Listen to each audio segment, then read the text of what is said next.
I was 18 years old when I got married. I belonged to a very conservative family, a Baloch family, where good daughters never say no to their parents. My father wanted me to get married, and all I said was, if that makes you happy, I'll say yes. And of course, it was never a happy marriage. Just about after 2 years of getting married, about 9 years ago, I met a car accident. Somehow my husband fell asleep and the car fell in the ditch. He managed to jump out, saved himself. I'm happy for him. But I stayed inside the car and I sustained a lot of injuries. The list is a bit long. Don't get scared. I'm perfectly fine now. Radius ulna of my right arm were fractured. The wrist was fractured. Shoulder bone and collarbone were fractured. My whole rib cage got fractured. And because of the rib cage injury, lungs and liver were badly injured. I couldn't breathe.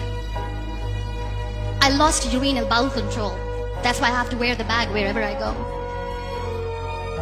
But that injury that changed me and my life completely as a person and my perception towards living my life was the spine injury. 3 vertebrae of my backbone were completely crushed, and I got paralyzed for the rest of my life. So this accident took place in a far-flung area in the outskirts of a very small province, Balochistan, where there was no first aid, no hospital, no ambulance. I was in the middle of nowhere in that toppled car. Many people came to rescue. They gave me CPR. They dragged me out of the car. And while they were dragging me out, I got the complete transection of my spinal cord.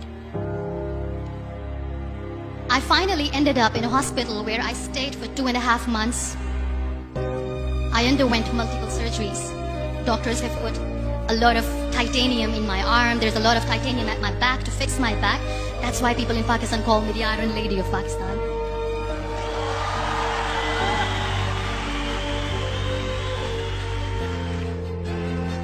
Those 2.5 months in the hospital were dreadful. I will not make up stories just to inspire you. I was at the verge of despair. One day, doctor came to me and he said, well, I heard that you wanted to be an artist, but you ended up being a housewife. I have a bad news for you. You won't be able to paint again because your wrist and your arm are so deformed, you won't be able to hold a pen again. And I stayed quiet. Next day, doctor came to me and said, your spine injury is so bad, you won't be able to walk again. I took a deep breath and I said, it's all right.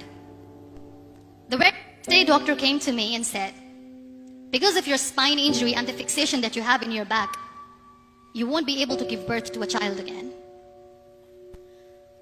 That day, I was devastated. I still remember, I asked my mother, why me? And that is where I started to question my existence. Why am I even alive? What's the point of living? I cannot walk, I cannot paint, fine, I cannot be a mother. And we have this thing in our heads, being women, that we are incomplete without having children. I am going to be an incomplete woman for the rest of my life. What's the point? So my mother said to me, this too shall pass. God has a greater plan for you. I don't know what it is, but He surely has.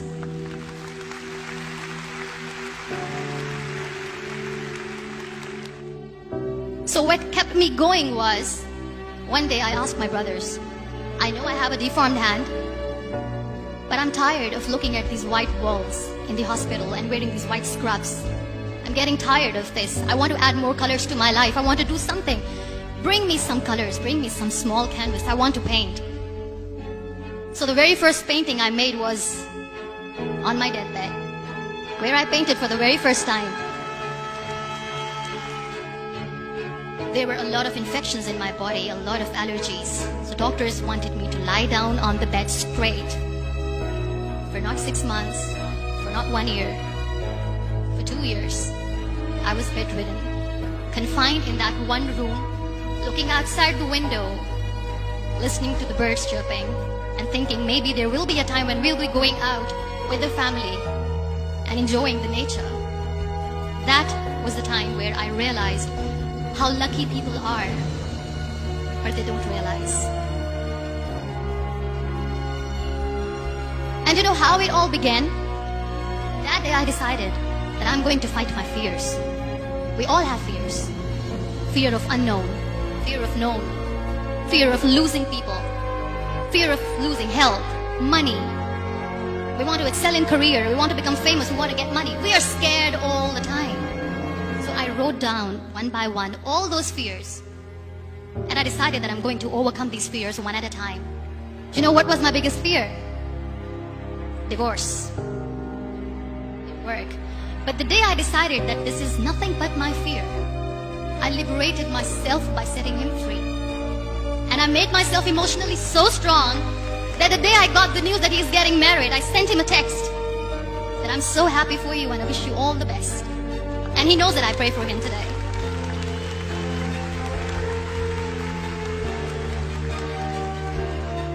My biggest fear, number 2, was I won't be able to be a mother again. And that was quite devastating for me. But then I realized there are so many children in the world, all they want is acceptance.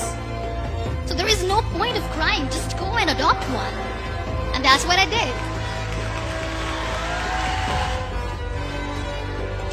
So when you accept yourself the way you are, the world recognizes you.